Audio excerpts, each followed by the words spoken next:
তো আমি তো অনেক সাঁতার জানি, কিনারায় ঝাঁপ দিলে মরবো না, এসে নদীর গভীরে স্রোতে গিয়ে ঝাঁপ দি। হায়রে পুরা কপাল, শেষে দেখছি আমার জ্ঞান বুদ্ধিও লোপ পেয়েছে। মুচি সাঁতার জানতো, তাই সে একটা নৌকা নিয়ে নদীর গভীরে যেতে থাকে।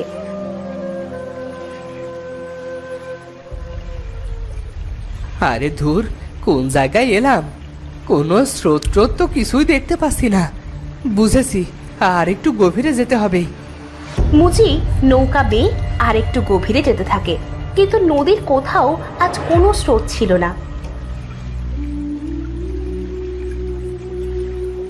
আরে ওইটা আবার কি? দেখি তো গিয়ে, কি দেখা যাচ্ছে? মুচি নৌকা নিয়ে কাছে যেতে থাকে। আরে বাহ, এইটা তো একটা গোলক মনে হচ্ছে, কিন্তু এই নদীর গভীরে এটা কিসের গোলক? মুচি নদীর গভীরে